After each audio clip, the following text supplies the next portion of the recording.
Hi friends, എല്ലാവർക്കും സുഖമല്ലേ? അപ്പം ഞങ്ങൾ രാവിലെ മാർക്കറ്റിൽ പോയപ്പോൾ കുറച്ചധികം പച്ച ആപ്പിൾ കിട്ടിയതാണ് കേട്ടോ. അപ്പോൾ അത് തിന്ന് തീർക്കില്ല എന്ന് അറിയാവുന്നതുകൊണ്ട് ഞാനതൊന്ന് അച്ചാറിട്ട് നോക്കാമെന്ന് വിചാരിച്ചു. ആദ്യമായിട്ട് ട്രൈ ചെയ്യാൻ കേട്ടോ. അപ്പോൾ ഞാനതൊക്കെ ചെറിയ കഷ്ണങ്ങളാക്കി നുറുക്കി വെച്ചിട്ട് ചട്ടിയിലേക്ക് എണ്ണ ഒഴിച്ചു കൊടുത്തു കേട്ടോ. വെളിച്ചെണ്ണയാണ് ഞാൻ ഒഴിച്ചത്.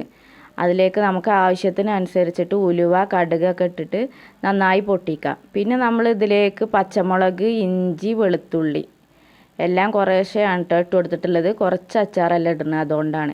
ഇത് നന്നായിട്ട് നമുക്ക് ഇതിലേക്കൊന്ന് വഴറ്റിയെടുക്കാം. പിന്നെ നമ്മൾ ഇതിലേക്ക് ചേർക്കേണ്ടത് കറിവേപ്പിലയാണ് കേട്ടോ.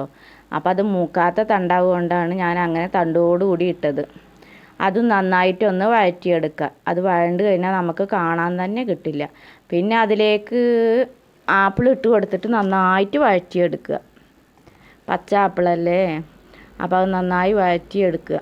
നന്നായി ഇളക്കി കുറേ നേരം ഇളക്കി ഞാൻ വഴറ്റി കൊടുത്തിട്ടുണ്ട് കേട്ടോ. പിന്നെ എരിവിന് ആവശ്യത്തിനുള്ള മുളക് പൊടി, പിന്നെ നമ്മൾ ചേർക്കുന്നത് അച്ചാർ പൊടിയാണ് കേട്ടോ. അപ്പോൾ അതും ഞാൻ ഇതിലേക്ക് ചേർത്ത് കൊടുക്കുന്നുണ്ട്. ഇതൊക്കെ ചേർത്തിട്ട് അതിൻ്റെ പച്ചമണം പോകുന്നത് വരെ ഒന്ന് ഇളക്കി കൊടുക്കുക. അപ്പോൾ നിങ്ങളിങ്ങനെയൊക്കെ അച്ചാറിട്ട് നോക്കിയിട്ടുണ്ടെങ്കിൽ പറയണം കേട്ടോ.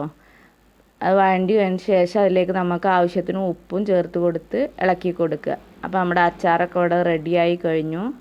ഇത് മാങ്ങ അച്ചാറാണോ ആപ്പിൾ അച്ചാറാണോ എന്ന് അറിയാത്ത അവസ്ഥയാണ് കേട്ടോ. പിന്നെ ഇതിലേക്ക് നമ്മൾക്ക് വിനാഗിരി ചേർത്ത് കൊടുക്കാം. അതും ആവശ്യത്തിന്. നമ്മൾ കുറേ എടുത്ത് വെക്കാനൊക്കെ ആണെങ്കിൽ നമുക്ക് നല്ലോണം ചേർത്ത് കൊടുക്കാം. ഞാൻ കുറച്ചാണ് ഇതിലേക്ക് ചേർത്ത് കൊടുക്കണുള്ളൂ. കുറച്ച് അച്ചാറാവുകൊണ്ട് 2-3 ദിവസം കൊണ്ട് തീരും. അപ്പോൾ നമ്മുടെ ഇവിടെ പച്ച ആപ്പിൾ അച്ചാർ റെഡി ആയിട്ടുണ്ട്. അപ്പോൾ നിങ്ങൾ ഇതൊന്ന് ചെയ്ത് നോക്കിയിട്ട് ഫീഡ്ബാക്ക് അറിയിക്കണം കേട്ടോ. എൻ്റെ വീഡിയോ നിങ്ങൾക്ക് ഇഷ്ടമായിട്ടുണ്ടെങ്കിൽ നിങ്ങളുടെ ഫ്രണ്ട്സിൻ്റെയൊക്കെ ഒന്ന് ഷെയർ ചെയ്ത് കൊടുക്കണം. ലൈക്ക് ചെയ്യണേ.